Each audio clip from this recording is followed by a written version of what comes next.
Hello friends, मैं Arvind Sahu पढ़ोलॉजी YouTube channel पर आपका स्वागत करता हूं। इस क्लास में हम ट्रिग्नोमेट्री पढ़ रहे हैं, तो ट्रिग्नोमेट्री आइए शुरू करते हैं। लास्ट क्लास में मैंने आपको आपकी इनकम और एक्सपेंडिचर, आय और बचत, ठीक है, इस पे जो क्वेश्चन आधारित थे वो क्वेश्चन किए थे और एक या दो क्वेश्चन ही शायद उसमें से करवाए थे, तो उसी को हम कंटिन्यू आगे बढ़ाते हैं। ठीक है, चलिए शुरू करते हैं आज की क्लास। आज का पहला क्वेश्चन है,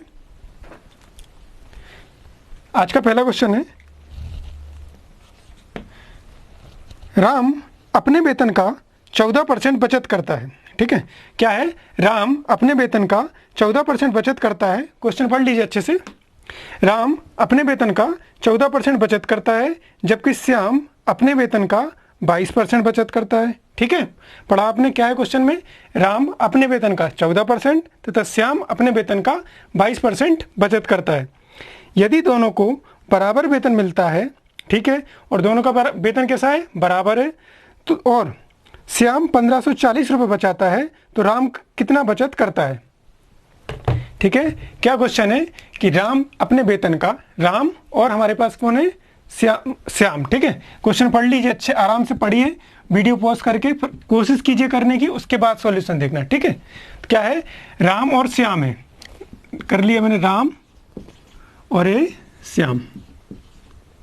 ठीक है, राम अपने वेतन का 14% तथा श्याम अपने वेतन का 22% बचत करता है। यदि दोनों का वेतन बराबर हो, मान लीजिए कि ये जो इनकम है, आय है या वेतन, राम की भी उतनी है और श्याम की भी उतनी ही है। ठीक है, तो मैंने माना राम की इनकम आई है तो श्याम की भी इनकम कितनी हो जाएगी? मान लो आई है। ठीक है, राम कितने रुपए कमा रहा है? राम आई रुपए पर मंथ कमा रहा है, प्रति महीने आई रुपए कमा रहा है। और श्याम क्या कर रहा है? श्याम कमा रहा है अपना, श्याम भी आई रुपए कमा रहा है। अगर राम 10,000 कमा रहा है तो श्याम भी कितना कमा रहा है? 10,000। क्लियर इतना? आगे क्वेश्चन में है कि श्याम अपने वेतन का 22% और राम अपने वेतन का 14% बचत पर खर्च करता है। तो और श्याम का वेतन दिया है, श्याम का बचत दे रखे हमें, है ना? क्या दिया है? क्वेश्चन पढ़िए। यदि दोनों का बराबर वेतन मिलता है और श्याम 1540 रुपये बचत करता है। अब एक चीज बताइए, 1540 रुपये बचत करता है और परसेंटेज में बाय, हम केवल बात करते हैं श्याम की। श्याम की बचत कितनी है? सेविंग कितनी है? कितनी है सेविंग्स? ये है आपकी 22%। किसकी 22%? उसकी इनकम की। तो जो श्याम की इनकम है वो कितनी है? आई। तो आई का कितने परसेंट बचा रहा है वो? 22%। परसेंटेज में कितना दिया है? 22%। और रुपए में कितना दिया है?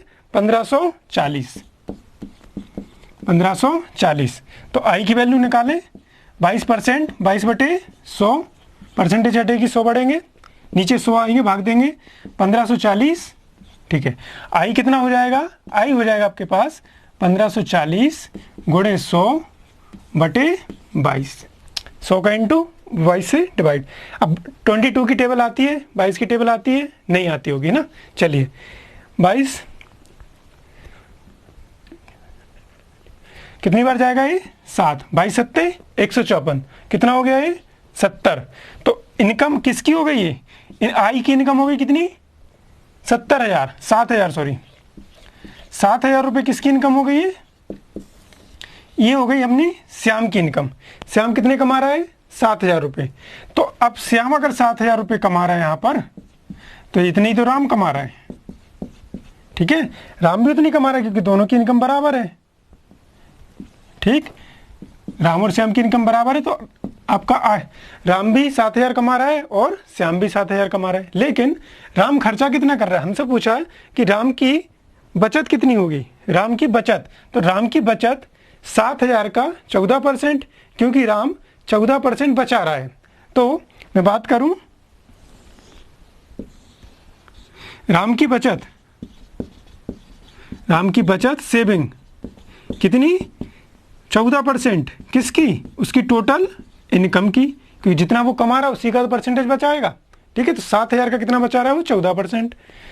7,000 14%, परसेंटेज हटाओगे, 100 इंटू डिवाइड करोगे इंटू 7,000, 0 से 0 कैंसिल, कितना हो गया 14 सत्ते 98, 980 रुपये किसकी बचत आ गई है, राम की। क्लियर है? क्वेश्चन अच्छे से पढ़ो और करो, ठीक है। क्या था क्वेश्चन? क्वेश्चन था कि राम और श्याम की आय बराबर है, ठीक है। हमने मान लिया कि राम की आय भी आई है और श्याम की आय भी आई है, ठीक है।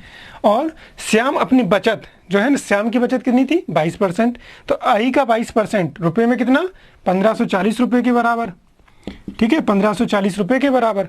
तो आई का 22% 1540, आई की वैल्यू कितनी निकाली हमने 7,000। यही 7,000 तो किसकी थी, राम की थी, क्योंकि दोनों की इनकम बराबर है। अब हमसे पूछा कि राम की बचत कितनी होगी, तो राम की बचत 14% परसेंटेज में दी है कि राम जो भी बचा रहा है वो टोटल इनकम का 14% बचा रहा है। तो इनकम कितनी हो गई 7,000, 7,000 का कितना 14%, कितना हो गया 980 रुपये। तो राम की बचत कितनी हो गई 980 रुपये। क्लियर है? लिख लीजिए इसको, क्वेश्चन को अच्छे से देखिए। अगला क्वेश्चन देखते हैं, स्क्रीनशॉट लो इसका। हो गया? चलिए दूसरा क्वेश्चन देखें।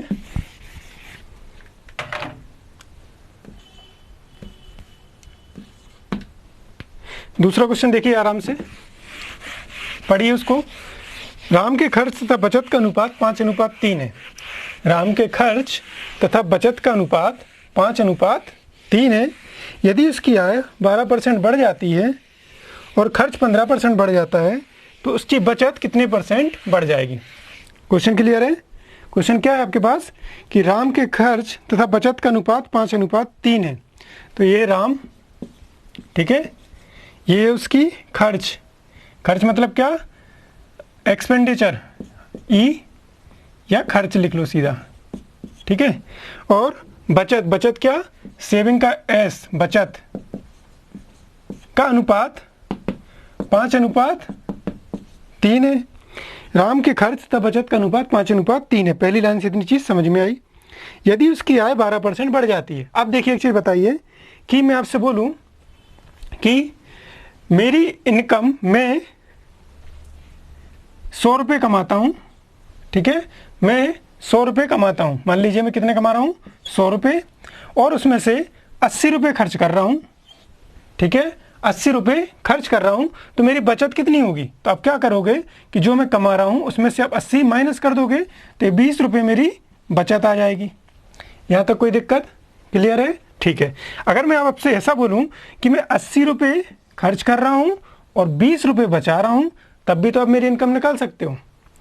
जो खर्च है और जो बचा रहे उन दोनों को मिलाएंगे तो हमारी क्या आ जाएगी, आय आ जाएगी, टोटल इनकम आ जाएगी। क्लियर है इतना? ठीक है।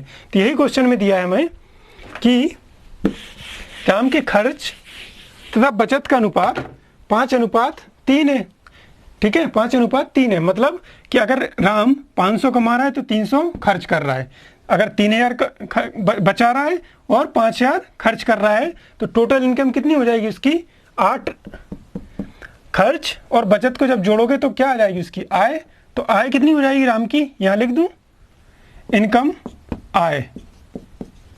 आय कितनी हो जाएगी, अगर मैं इसको 5, खर्च कितना है 5, बचत है 3, तो आय कितनी हो जाएगी 8। इतनी बात समझ में आई कि नहीं? ये देखो क्लियर है? तीनों रेशो में है। मैं कोई ऐसा नंबर मान लूं कि इनमें मल्टीपल किसका है, किसी ऐसे नंबर का मल्टीपल है जिससे कि हमें इजीली वो सॉल्व करने में आसानी हो जाए। मैंने माना कि इनमें किसका मल्टीपल है 100 का, मान लीजिए, क्योंकि तीनों क्या है रेशो में है। तो रेशो में हम अपने मन से किसी भी नंबर का भाग और किसी भी नंबर का गुणा कर सकते हैं, ठीक है। अब हमने ऐसा 100 का क्यों किया, क्योंकि हमें कैलकुलेशन निकालने में आसानी होगी, कैलकुलेशन परसेंटेज निकालने में आसानी होगी, ठीक है। अब उसकी आय बढ़ जाती है 15%। राम की आय कितनी बढ़ रही, 15% बढ़ रही, बढ़ा देते हैं 15%। तो 800 का 15%, 800 का सॉरी 12% बढ़ रही, तो 800 का 12% कितना होगा, 800 का 12% निकालो तो डायरेक्ट 112 निकाल दूं, चलो 12 निकाल लो और उसमें ऐड कर दूं। 800 का 12% कितना हो जाएगा 96। 800 का 12% कितना हो जाएगा 96। तो इसकी इनकम कितनी हो गई 896, ठीक है। 896 12% बढ़ जाती है। तो पहले वो कमा रहा था 800, अब कितने कमा रहा है 896। अगली है खर्च 15% बढ़ जाती है। खर्च कितना बढ़ रहा है खर्च बढ़ रहा है आपका 15%, बढ़ा देते हैं 15%, तो 500 का 10% 50 और 5% 25, तो कितना हो जाएगा आप लोग निकाल लेना। आप लोग कैसे निकालोगे, आप ऐसे निकालना कि 500 का 15% बराबर कितना हो गया 75, ठीक है। 75 किस में ऐड करोगे 500 में, तो कितनी हो जाएगी उसका खर्च 575। नया खर्च कितना हो गया 575, ठीक है। तो हमसे पूछा है कि उसकी बचत कितना प्रतिशत बढ़ जाएगी, ठीक है। बचत कितनी प्रतिशत बढ़ जाएगी, ये था आपका 12% बढ़ रहा था और ये 15%। हमसे पूछा बचत कितने प्रतिशत बढ़ जाएगी। तो अब देखिए ये हमारी आय और ये खर्च, जब आय में से हम खर्च माइनस करेंगे तो क्या आ जाएगी आपके पास बचत। देखते हैं कितनी आ रही है, 6 में से 5 1, 9 में से 7 2 और 5 कितना हो रहा है 321। मतलब क्वेश्चन क्या बन गया आपका कि पहले उसकी आय 800 रुपये थी, खर्च 500 था, बचत 300 हो गई, ठीक है। अगली बार जब उसका 12% उसकी आय बढ़ी तो आपकी खर्च आय कितनी होगी 896 और खर्च कितना हो गया 575 और बचत कितनी हो गई टोटल 321। तो हमसे पूछा कि बचत कितने प्रतिशत बढ़ी, ठीक है। तो बचत पहले कितनी थी, बचत पहले थी 300 और कितनी हो गई 321। तो अभी मैंने आपको पहली क्लास में बताया था कि कितनी बढ़ी 300 थी, कितनी बढ़ी 321 माइनस 300 इंटू परसेंटेज पूछा तो परसेंटेज बराबर क्या होगा 21/300 इंटू 100। इसको सॉल्व करोगे तो कितना आ जाएगा 7%। क्लियर है, कोई डाउट यहाँ पर? देख लो, आराम से देखो, आराम से देखो और इसको करो आराम से, ठीक है। क्वेश्चन अच्छे से समझो। खर्च और बचत का रेशो दिया था 5 और 3 का, हमने 500 और 300 मान लिए। क्यों? क्योंकि रेशो है, किसी भी नंबर का हम गुणा और किसी भी नंबर का भाग कर सकते हैं। तो हमने इसको 300, 500 और 800। अब 12% बढ़ती है तो आप डायरेक्ट भी अगर इसको 896 नहीं लिख के केवल 12% 96 करते, 15% 75 करते और देखते कि इनकम यहाँ पर बचत कितनी बढ़ रही, तो भी आपका आंसर आ जाता, ठीक है। एक स्टेप कम हो जाती। लेकिन अभी आप सीख रहे हो इसलिए मैं आपको पूरा करके ही बता रहा हूँ। क्लियर? ये कैसे आया आपका 12% बढ़ रही थी तो 800 का 12% निकाला, ठीक है, और ऐड किस में कर दिया 800 में। तो 800 का 12% कैसे निकालो, 800 का 10% कितना होता है आपको, 800 का 10% हो जाएगा 80 और 2% 16, तो कितनी बढ़ गई 96। 500 का 15% 75 कैसे, ऐसे निकाला और ऐड कर दिया 300। अब जब हमने आय में से खर्च माइनस किया तो क्या बच गई हमारे पास बचत। बचत कितनी बढ़ी 321 हो गई टोटल बचत, कितने पर 300 पर। 321/300 इंटू 100 कितने परसेंट बढ़ गई है 7%। क्वेश्चन क्लियर है? स्क्रीनशॉट लो, आगे बढ़ते हैं। अगला क्वेश्चन हमारे पास, ठीक है, चलिए। एक व्यक्ति अपनी आय का 30% भोजन पर, 20% बच्चों की शिक्षा पर, तीसरा क्वेश्चन है आज की क्लास का। एक व्यक्ति अपनी आय का, तीसरा क्वेश्चन, एक व्यक्ति अपनी आय का 30% भोजन पर, 20% बच्चों की शिक्षा पर तथा शेष का 60% घर के किराए पर व्यय करता है, ठीक है। एक व्यक्ति है, उसकी कुछ खर्चे दिए हैं कि इतना इतना % वो कहीं खर्च कर रहा है, कोई दिक्कत नहीं है, हमें उसकी आय नहीं पता, तो हम आय क्या मान लीजिए, मान लीजिए उसकी आय है 100 यूनिट। अब यूनिट का मतलब क्या, एक यूनिट की वैल्यू अब 1 रुपये 2 रुपये 5 रुपये 10 रुपये 50 रुपये 100 रुपये कुछ भी हो सकती है, ठीक है। तो मैंने यूनिट मान ली और 1 यूनिट की जो मान निकलेगा उसका हम इंटू 100 में कर देंगे। 100 यूनिट क्यों मानते हैं, 100 यूनिट इसलिए मानते हैं कि परसेंटेज में अगर आप 100 की वैल्यू निकालो, मान लीजिए 100 का 10% 10, 50% 50, 40% 40, तो हम हमेशा इसकी वैल्यू 100 यूनिट मानते हैं कि कैलकुलेशन इजी हो जाए। आप 100 की जगह 500, 1000, 10,000 एक भी मान के कर सकते हो, आंसर आएगा लेकिन पूरे पॉइंट में आएगा और कैलकुलेशन में थोड़ी सी दिक्कत आएगी, ठीक है। एक व्यक्ति अपनी आय का 30%, मैंने माना कि उस व्यक्ति की इनकम कितनी है, आय कितनी है, ठीक है। A person spends 30% of his income on food, 20% children's education and 60% of remaining on house rent. What percent of income is left with him? ठीक है, तो क्या हो गया, पर्सन स्पेंड 30%, मतलब जो उसकी इनकम है, इनकम कितनी है उसकी 100 यूनिट, आय जो है ना उसकी कितनी है 100 यूनिट की है, कोई दिक्कत नहीं, 100 यूनिट आए। अब अपनी आय का 30% भोजन पर, देखिए क्या कर रहा है वो, 30% तो कर रहा है भोजन पर, 30% ऑफ हिज इनकम है ऑन फूड, फूड पर कितना कर रहा है वो 30%, ठीक है, प्लस 20% चिल्ड्रंस एजुकेशन, 20% किस पे कर रहा है वो, बच्चों की पढ़ाई पर, एजुकेशन पर। 20% क्या कर रहा है वो, बच्चों की पढ़ाई पर, एजुकेशन पर, ठीक है। और and 60% of remaining on house rent, अब वो बोल रहा है और शेष का 60% घर के किराए पर खर्च कर देता है। अब देखिए बच्चों, यहाँ तक कहानी क्या थी कि एक व्यक्ति के पास 100 यूनिट रुपए थे, 100 यूनिट, उसके रुपए कितने थे, 100 यूनिट थे, उसका 30% और 20%, मतलब जब 100 का 30% और 20% मतलब कितना, 50% वो भोजन और पढ़ाई पर खर्च कर देता है, और उसके पास जो रुपए बचते हैं वह उसका 60% घर के किराए पर खर्च करता है, ठीक है। तो देखिए बच्चों कि अगर मैं इसमें से 100 यूनिट में से 50% माइनस कर दूं, तो 100 का 50% मतलब क्या, 100 यूनिट का 50% माइनस कर दूं, 100 यूनिट था, इसका 50% माइनस कर दूं, तो ये जो बची हुई इनकम होगी वही होगी। तो 100 यूनिट का 50% खर्च कर दिया, ठीक है, 100 का 50% यहाँ पर खर्च कर दिया, 100 का, क्योंकि 320 50, तो कितना बचेगा, 100 का 50% खर्च कर दिया मतलब कितना, 50 खर्च कर दिया, 50 खर्च कर दिया, तो बचा हुआ इनकम कितनी होगी, 50 यूनिट की। इतनी बात समझ में आ रही कि नहीं, 100 रुपये थे, 100 यूनिट थी, 100 का 50% खर्च कर दिया तो 50 यूनिट बचा। अब वो बोल रहा है तथा शेष का 60% घर के किराए पर व्यय करता है, तो उसके पास आय का कितने प्रतिशत शेष बचा, ठीक है। हमसे पूछा है कि अब जो इनकम बची उसके पास, उसका 60% घर के किराए पर खर्च कर दिया 60%, तो 50 का अगर मैंने 60% कहीं खर्च कर दिया तो बचा हुआ कितना रहेगा मेरे पास, 40%। किसका, 50 यूनिट का। तो 50 यूनिट का 40% कितना होगा, 50 यूनिट का 40% होगा आपके पास 50 गुणे 40%, आपको पता होना चाहिए 2/5। कितना बचा उसके पास बचा 20 यूनिट।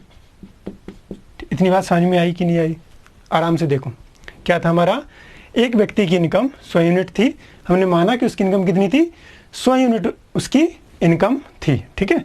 उस इनकम का 30 और 20 भोजन और पढ़ाई पर, मतलब 50% तो पढ़ाई पर खर्च कर दिया और भोजन पर, तो बचा कितना, 100 यूनिट था, 50% खर्च कर दिया, 50% मतलब आधा खर्च कर दिया, तो आधा बचा 50 यूनिट। अब 50 यूनिट का 60% घर के किराए पर खर्च कर दिया, तो कर दिया हमने 60% घर के किराए पर, ठीक है। तो बची हुई इनकम कितनी रहेगी उसके पास, 40% की। तो 50 यूनिट का 40% कितना होता है, 20 यूनिट। तो हमसे पूछा उन्होंने कि उसके पास आय का कितने प्रतिशत शेष बचा, आय का, ठीक है, आय का कितने प्रतिशत शेष बचा, तो देख लीजिए यहाँ पे आय कितनी थी उसकी, 100 यूनिट, ठीक है। आय कितनी थी, यहाँ कर देता हूँ, आय कितनी थी, 100 यूनिट, ठीक है। इस आय का कितना बचा उसके पास, 20, बाकी तो उसने उड़ा दिया, खर्च कर दिया, इंटू 100% में बदलना है, 100 से 100 कैंसिल, यूनिट से यूनिट कैंसिल, कितना आ गया 20%। तो उसके पास उसकी आय का कितना बचा, 20%, ठीक है। अच्छे से देख लीजिए क्वेश्चन, हो गया। चलिए स्क्रीनशॉट वगैरह जो लेना लीजिए इसको। नेक्स्ट क्वेश्चन है 4th, ये अपनी मासिक आय से, क्वेश्चन पहले आराम से पढ़ा करो, उसके बाद सोल्व करना है ना। और आपके सन भी डले हुए हैं नीचे कि कौन सी सन का कौन सा क्वेश्चन है। ये जो क्वेश्चन करा रहा हूँ CPO 2019 लेटेस्ट क्वेश्चन है ना। और आप लोगों का, आपका लेवल आपका धीरे धीरे मैं बढ़ा रहा हूँ, क्वेश्चन है ना, आपका क्वेश्चन का लेवल भी बढ़ा रहा हूँ। और जितनी बार आप देखो क्या होगा कि वही अब किसी में ना, किसी एग्जाम में आपको वेरिएशन, मतलब ऐसा लेवल का ज़्यादा अंतर नहीं आ रहा है, ठीक है। थोड़ी बहुत कैलकुलेशन का अंतर आ रहा है, आपके कॉन्सेप्ट बिल्कुल सेम रहेंगे। जो भी क्वेश्चन करा रहा हूँ मैं सारे आपको प्रीवियस ईयर के करा रहा हूँ, तो आप देख लो। और SSC के क्वेश्चन करा रहा हूँ तो आपकी MPSI, व्यापम, रेलवे और दूसरी अदर एग्जाम है। अगर आप SSC के क्वेश्चन कवर कर रहे हो तो बाकी एग्जाम आपको बहुत ईजी लगेंगी, ठीक है। चलिए अगला क्वेश्चन आपके पास 4th question, question number 4। A spends 20% of his monthly income on households expenditure, 16% on entertainment and 12% on education, and he saves remaining income. If saving is rupees 3288 then age monthly income will be. ठीक है, समझ में आया? पढ़ो अच्छे से question है हमारे पास। ठीक है, ए स्पेंड 20% ऑफ हिज इनकम, ये अपनी मासिक आय से घरेलू खर्च पर, मान लीजिए हमारे पास इनकम नहीं है, हमने माना कि ए की इनकम कितनी है 100 यूनिट है। अब उसके खर्चे देख लेते हैं कहाँ कितना कर रहा है। घरेलू खर्च पर 24%, घरेलू खर्च पर कितना कर रहा है वो 24% खर्चे जोड़ लेते हैं। ठीक है, ये क्या हो गया घरेलू खर्च पे। ठीक है, खर्च घरेलू, घरेलू क्या, आटा दाल चावल शक्कर, इस सब का जो भी घरेलू आइटम। ठीक है, और मनोरंजन पर कितना कर रहा है वो 16%, एंटरटेनमेंट पर कितना कर रहा है 16%। ठीक, मनोरंजन पर कितना कर रहा है 16%, शिक्षा पर 12%, शिक्षा पर भी 12% कर रहा है, एजुकेशन पर कितना कर रहा है 12%।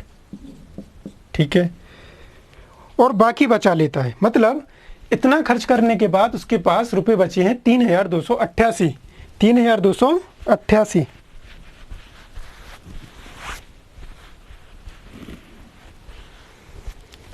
कितना खर्च कर दिया आप देखो, ये हम खर्च माइनस कर देंगे टोटल में से, तो उसने टोटल कितना खर्च कर दिया 24 16 40 12 52% उसने माइनस कर दिया, 52% उसने माइनस कर दिया।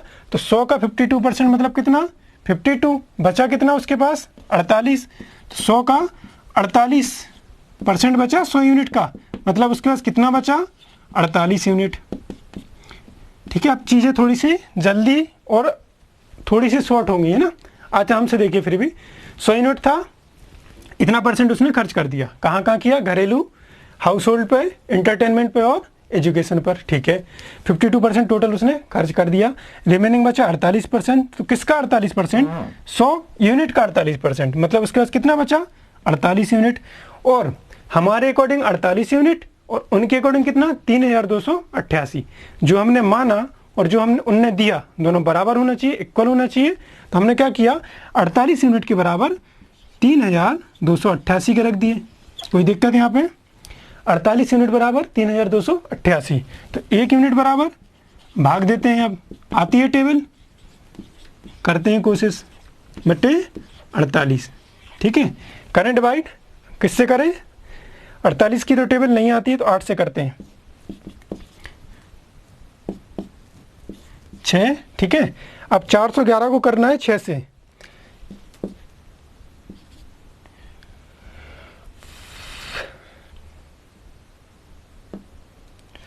कितना हो गया 6 6 36, कितना बचा आपके पास 7, 6 8 48,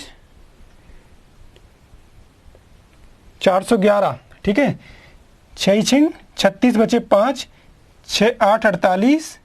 ठीक है, बचे 3, 6 5 30, तो कितना हो गया आपके पास 38.5। 1 यूनिट की वैल्यू आई, 1 यूनिट की वैल्यू कितनी आई 38.5 रुपये। इतनी बात समझ में आई कि नहीं आई? कैलकुलेशन और आप जल्दी भी कर सकते हो अगर आपके कैलकुलेशन में टेबल आपको अच्छे से आती हो तो। ठीक है, तो 1 यूनिट की वैल्यू कितनी 38.5, तो 1 यूनिट की वैल्यू 38.5। हमसे कितने की बात हुई थी, हमारी उनने आए तो हमने टोटल उनकी इनकम कितनी मानी थी 100 यूनिट की। तो अगर 1 यूनिट की वैल्यू 38.5 तो 100 यूनिट की कितनी हो जाएगी 100 इंटू 38.5 मतलब 3850 रुपये। ऑप्शन में है, ऑप्शन में है, कितना है नहीं 6 6 36 ना, 38 नहीं 68। ठीक है, छोटी मोटी मिस्टेक आप देख लिया करो इसको, है ना। 68.5 6850, ऑप्शन नंबर आपका है डी। ठीक है, चलो हो गया, इसको देख लीजिए अच्छे से। आज मैंने आपको केवल एक्सपेंडिचर इनकम, ठीक है, इस पर बेस्ड क्वेश्चन करवा रहा हूँ, क्योंकि आपके एक टाइप यहाँ खत्म हो जाएगा और आप फिर इसके अलावा कहीं से भी क्वेश्चन आप कर सकते हो। जो भी लेटेस्ट पैटर्न आपने देखा, CPO 2019 का भी करवा दिए मैंने, 18 के भी करवा रहा हूँ, और जो भी प्रीवियस ईयर के IMP मतलब जो आपके रिपीट होते रहते क्वेश्चन वो मैं करवा रहा हूँ। ये आपसे बन गए तो इसके बाहर क्वेश्चन नहीं जाना है आपका, ठीक है। इसी पैटर्न पे लगभग आएगा। चलिए करें। अगला क्वेश्चन है आपके पास, क्वेश्चन नंबर 5।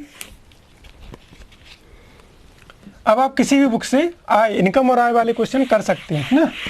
और एक बार आपके ये हो जाएंगे सारे, उसके बाद हम स्पीड पकड़ेंगे और काफ़ी तेज़ी से एक्सरसाइज करेंगे।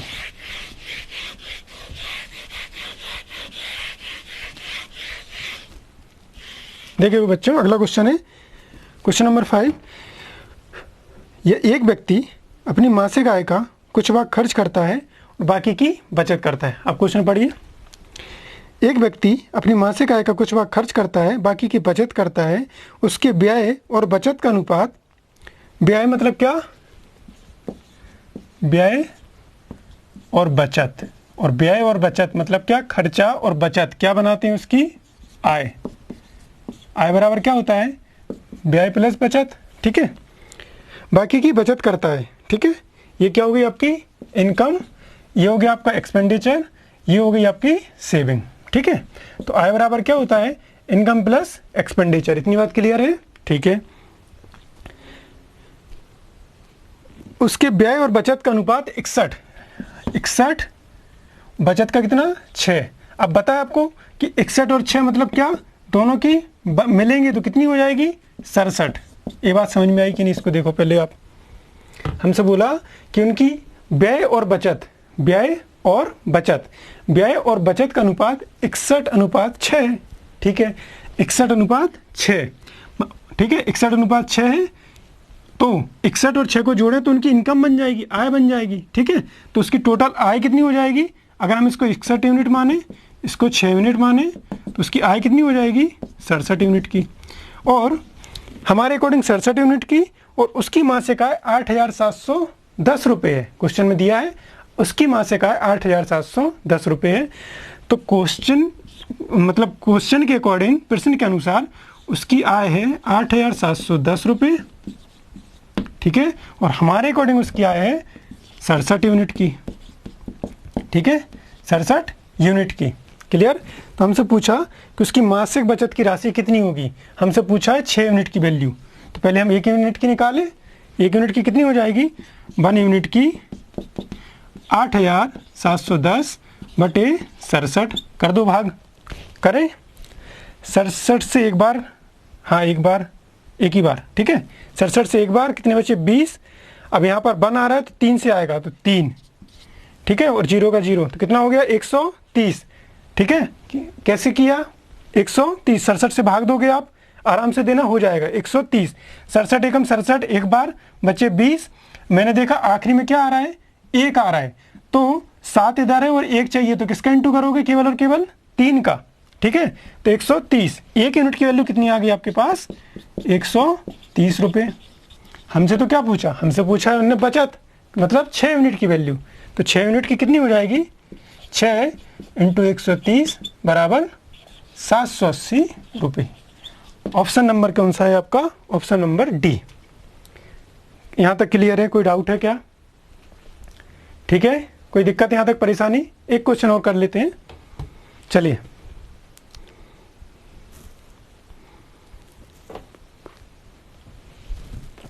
देख लीजिए इसको अच्छे से, ठीक है। चलिए अगला क्वेश्चन है क्वेश्चन नंबर 6।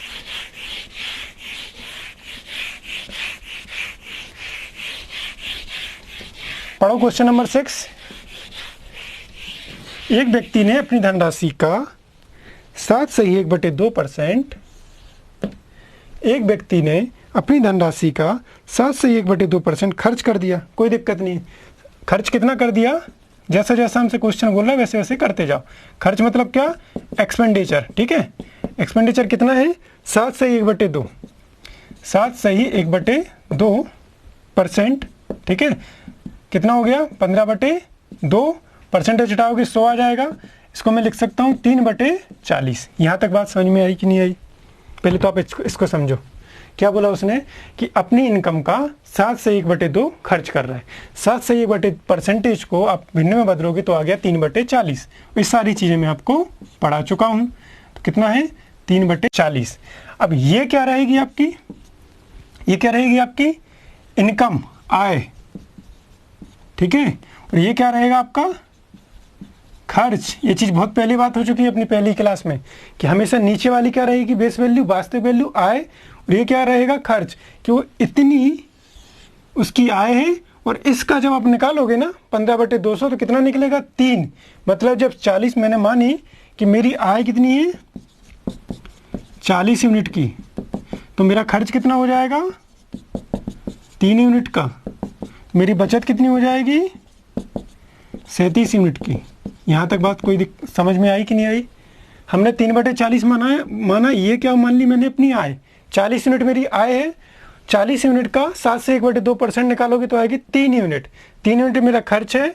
आय मतलब इनकम, खर्च मतलब एक्सपेंडिचर, बचत मतलब सेविंग, ठीक है। ठीक, कितनी होगी 37 यूनिट की। हमसे क्वेश्चन में क्या बोला कि उसके पास 300 और शेष राशि का 75% खर्च करने के बाद, अब जब इतना बचा उसके पास, आपने देखा कि 40 यूनिट में से 3 यूनिट जब खर्च कर दिया तो 37 यूनिट की वैल्यू उसके पास बची, 37 यूनिट रुपए उसके पास बचे। लेकिन हमसे बोला कि 37 यूनिट का अब जो इनकम बची है उसके पास 37 यूनिट की, उसका उसने 75% खर्च कर दिया, 75% खर्च कर दिया। तो आप बताइए कि अगर 100 का 75% खर्च कर दिया तो कितना बचा होगा, ये होगा उसका, इतना बचा होगा उसके पास। 37 यूनिट बची वैल्यू पहले, अब कितना बचा 25% उसने खर्च, सॉरी 75% खर्च कर दिया तो इतना बचा होगा। और रुपए में इसकी वैल्यू कितनी है 370 रुपये की, ठीक है। 37 यूनिट हमारे पास, फिर से देखो खर्च कितना था, इतना था। इनकम मानी मैंने 40 यूनिट की, खर्च हो गया 3 यूनिट का, बचत थी 37 यूनिट। लेकिन वो यहीं नहीं रुका, उसने जो बचा हुआ था 37 यूनिट उसका भी 75% उड़ा दिया। कितना बचा 25%। तो 100 का हमने 75% उड़ा दिया, ठीक है। तो 100 का 75% उड़ा दिया तो कितना बचा 370 रुपये। तो 37 यूनिट इंटू 100 का 75 माइनस करोगे तो 25% बराबर 370। 25% मतलब 1/4, और 1 यूनिट की वैल्यू आ जाएगी आपके पास, ये इसका 25% का 1/4। तो 370 1/4 का इधर जाएगा 4/37। कितना आ गया ये 1 यूनिट की वैल्यू 40 रुपये। 1 यूनिट की वैल्यू कितनी आ गई बच्चों 40 रुपये। 1 यूनिट की वैल्यू कितनी आई 40 रुपये। हमसे क्या पूछा उसने, हमसे पूछा कि कितनी धनराशि थी। तो कितनी धनराशि थी उसके पास 40 यूनिट की। उसकी इनकम तो इतनी थी ना 40 यूनिट की, तो उसकी बची हुई इनकम कितनी थी, सॉरी उसकी टोटल इनकम हमने कितनी मानी थी 40 यूनिट, और 1 यूनिट की वैल्यू आई 40। तो 40 यूनिट की कितनी हो जाएगी 40 गुणे 40 बराबर 1600 रुपये। यहाँ तक कोई बात समझ में आई? नहीं समझ में आई तो पूछोगे कैसे ठीक है, चलो पूछोगे मतलब क्या, फिर से देख लो एक बार अच्छे से, है ना। चलो फिर भी बता रहा हूँ। क्वेश्चन था कि एक व्यक्ति अपनी इनकम का 7 से 1/2% खर्च कर देता है, ठीक है, कर दिया उसने 7 जैसे ही लाइन पढ़ी हमने जैसे ही लाइन पढ़ी तो हमें पता चल गया कि 40 यूनिट उसकी आय थी, 3 यूनिट उसका खर्च था, बचत थी 37 यूनिट की, ठीक है। अब जो रिमेनिंग बची 37 यूनिट की उसका भी 75% वो खर्च कर देता है। कर दिया हमने 75% खर्च। जैसा जैसा आपको क्वेश्चन बोले वैसे वैसा हमें यहाँ करते जाना है। तो 37 यूनिट का 25% बचा, हमारे अकॉर्डिंग 37 यूनिट का 25% बचा, और उनके अकॉर्डिंग कितना बचा 370 रुपये। दोनों बराबर होंगे तो 1 यूनिट की वैल्यू 40। हमसे तो उन्होंने पूछा कि टोटल इनकम कितनी होगी, तो हमने तो मानी थी 40 यूनिट की, तो 40 यूनिट इंटू 40 तो कितना हो गया 1600 रुपये। समझ में आ गया? कोई दिक्कत है यहाँ पर? ठीक है, चलिए अब धीरे धीरे आपकी चीज़ें बढ़ रही हैं तो आपको हो सकता है थोड़ी सी कम समझ में आए, लेकिन फिर भी आप कोशिश कीजिएगा 1 से 2 बार, 2 से 3 बार, जब तक समझ में नहीं आए बार बार देखोगे, बहुत ही आसान लगेंगी चीज़ें। और यहाँ अगर आपका बेस बन गया परसेंटेज, तो आने वाले एरिथमेटिक के किसी भी चैप्टर में आपको दिक्कत नहीं आने वाली। तो जो भी परसेंटेज मैंने इसलिए शुरू किया है कि आप एक बार इसको समझ लो, आपके पास बहुत टाइम रहेगा। इसके बाद मैं आपकी सिंप्लीफिकेशन से वापस से शुरू करूंगा। सिंप्लीफिकेशन में आपके गुणा भाग जोड़ना घटाना सब बताऊंगा, उसके बाद मैथ शुरू हो जाएगी। ठीक है, सिंप्लीफिकेशन, फिर आपके एलसीएम एचसीएफ, और धीरे धीरे चीज़ें आगे बढ़ेंगी। अब यहाँ से शुरू करने का, हो सकता है आपको एलसीएम में कैलकुलेशन में दिक्कत आ रही हो, तो एक बार मैंने आपको परसेंटेज बता दी, यहाँ से आप परसेंटेज को थोड़ा सा समझने लगे तो आप बार बार जैसे ही मैं सिंप्लीफिकेशन कराऊंगा तो आप परसेंटेज वहाँ से देख सकते हो बार बार। ठीक है, तो परसेंटेज आप कंटिन्यू करते रहना और सिंप्लीफिकेशन सीखते जाना, दोनों चीज़ें अपने आप क्लियर हो जाएंगी। तो आज की क्लास में मैं आपके लिए इतना ही रखता हूँ, मिलते हैं अपनी नई क्लास में।